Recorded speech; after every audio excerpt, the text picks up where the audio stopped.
The Charlie Brown and Franz Stigler incident is a remarkable true story from World War II that highlights an extraordinary act of chivalry and compassion in the heart of the heated combat over the skies of Europe.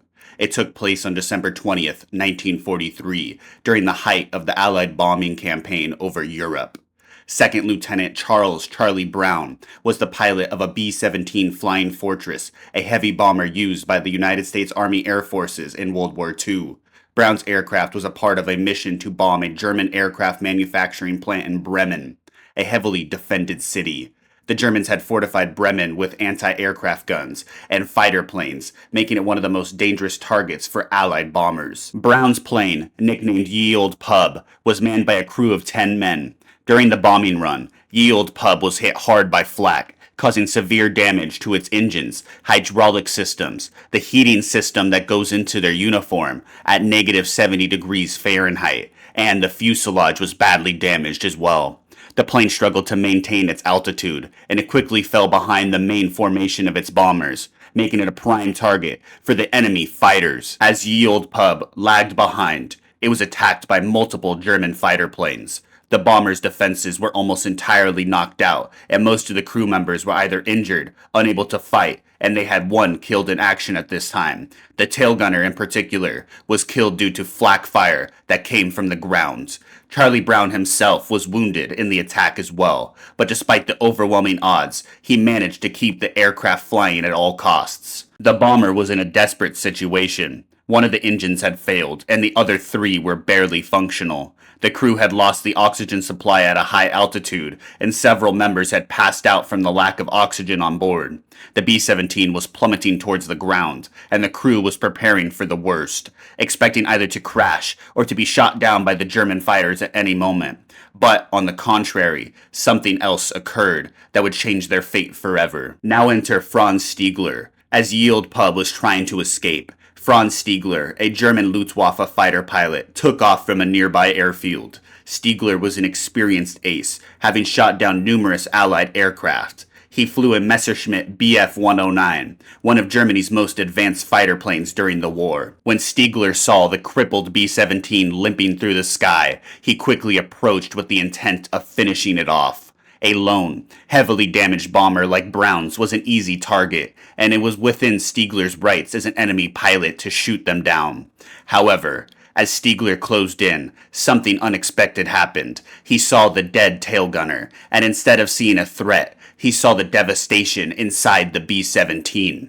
Through the bullet-riddled fuselage, Stigler could see the injured and helpless crew, some of whom were slumped over their guns. He noticed how severely damaged the aircraft was as well, barely holding together, with its engine struggling and parts of its structure missing. Stigler could see that the plane was no longer a fighting force. It was a death trap, carrying men who were simply just trying to survive. At that moment, Stigler was reminded of a lesson he had learned from his former commanding officer in Africa, Gustav Rodel. Rodel told him, "If I ever see or hear of you shooting at a man in a parachute, I will shoot you myself." Stigler later commented, "To me, it was just like they were in a parachute." Instead of firing, Stigler made a decision that would later be remembered as one of the greatest acts of mercy in aerial combat. He pulled up alongside the bomber, flying wing to wing with Brown's plane. He gestured to Brown, signaling for him to land his plane down on the ground, where they would become prisoners of war and receive the medical attention that they most desperately need.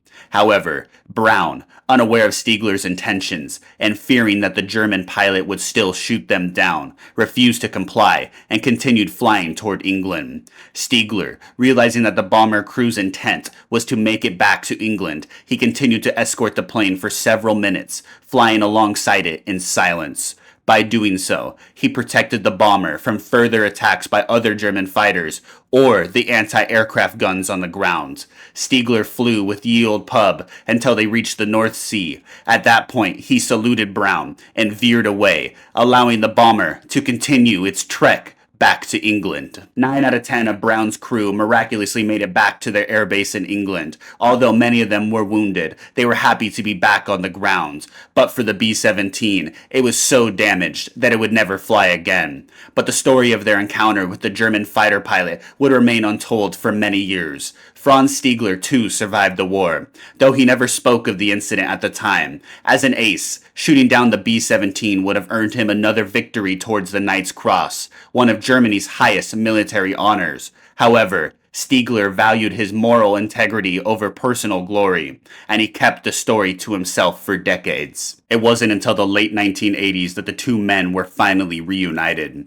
Charlie Brown had long wondered about the German pilot who spared his crew's life that day, and after extensive research and tracking down the wartime records, he finally found Stigler, who was living in Canada at the time.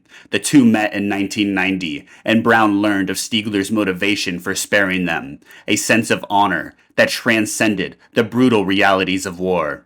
Their reunion was emotional, to say the least. The two men, once enemies in the skies, became close friends and even brothers in peacetime. They corresponded frequently and often visited one another, sharing their experiences from the war not so long ago. Brown and Stigler remained friends until their deaths, both passing away in 2008, only a few months apart from one another. The Charlie Brown and Franz Stigler incident stands as a powerful testament to the humanity that can exist even amidst the horrors of war. Stigler's decision to show mercy instead of aggression, and Brown's perseverance in flying his crippled bomber home, had become symbolic of the shared humanity that transcends national boundaries. Their story was eventually documented in the book A Higher Call by Adam Makos, which brought this extraordinary act of compassion to a wider audience, ensuring that the legacy of that moment in the skies over Germany would not be forgotten forever. If you enjoy this type of content and you consider subscribing, that would be amazing. But if not, please drop a like and a comment, and I would love to hear from you guys. Thank you and have an awesome day.